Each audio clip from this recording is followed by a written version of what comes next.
Logical discrepancy क्या होती है और क्या इसकी वजह से आपका नाम वोटर लिस्ट से हट सकता है। आज के इस वीडियो में हम इसे आसान भाषा में समझेंगे और ड्राफ्ट इलेक्टोरल रोल आने तक क्यों इंतजार करना है, क्योंकि ये जानकारी हर मतदाता के लिए बहुत ही जरूरी है। दोस्तों, सबसे पहले समझते हैं लॉजिकल डिस्क्रिपेंसी का मतलब क्या होता है। अगर किसी मतदाता की जानकारी में अंतर या मेल न खाने वाली जानकारी दिखाई दे, जिसे सिस्टम या चुनाव अधिकारी सामान्य रूप से नहीं मानते, एक ही व्यक्ति का नाम दो अलग अलग स्थानों पर होना, सरनेम में डिफरेंस, एक ही नाम से कई लोगों की मैपिंग का जुड़ना या कई लोगों के नाम एक ही व्यक्ति के नाम पर मैपिंग हो जाना, उम्र या अन्य जानकारी में अंतर, जन्म तिथि और उम्र का मेल न खाना, परिवार के सदस्यों की जानकारी मेल न खाना, संख्या में मतदाता दर्ज होना, रिकॉर्ड में ऐसी जानकारी होना जो अन्य दस्तावेजों से मेल न खाती हो या गलत मैपिंग हो जाना। लेकिन इसका मतलब ये बिल्कुल नहीं है कि आपका नाम तुरंत वोटर लिस्ट से हटा दिया जाएगा।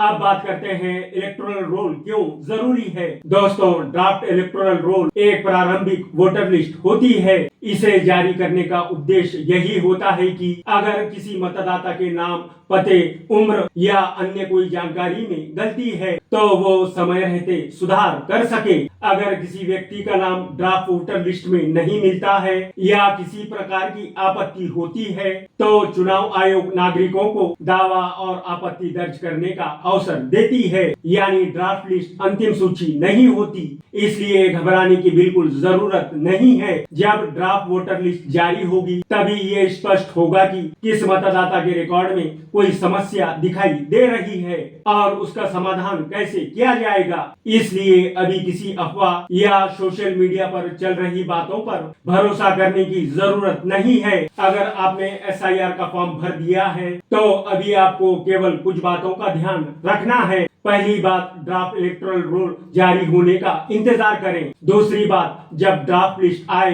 तो उसमें अपना नाम, पता, उम्र और अन्य जानकारी जरूर जांचें। तीसरी बात, अगर कोई गलती दिखाई देती है तो निर्धारित समय के भीतर चुनाव आयोग के नियमों के अनुसार सुधार के लिए आवेदन करें, जैसे शादीशुदा महिलाओं के उपनाम बदलने पर विवाह प्रमाण पत्र, उम्र की गलती के लिए जन्म प्रमाण पत्र या स्कूल छोड़ने का प्रमाण पत्र, और अगर सही प्रमाण न मिलने पर ECI द्वारा मान्य 12 दस्तावेजों में से कोई भी एक दस्तावेज देना जरूरी है। चौथी बात, केवल आधिकारिक सूचना पर ही भरोसा करें और सोशल मीडिया पर फैल रही अधूरी या गलत जानकारी से बचें। तो दोस्तों, लॉजिकल डिस्क्रिपेंसी का मतलब ये नहीं है कि किसी मतदाता का नाम तुरंत वोटर लिस्ट से हट जाएगा। इसलिए घबराने के बजाय सही समय पर अपना नाम और विवरण जांचना सबसे जरूरी है।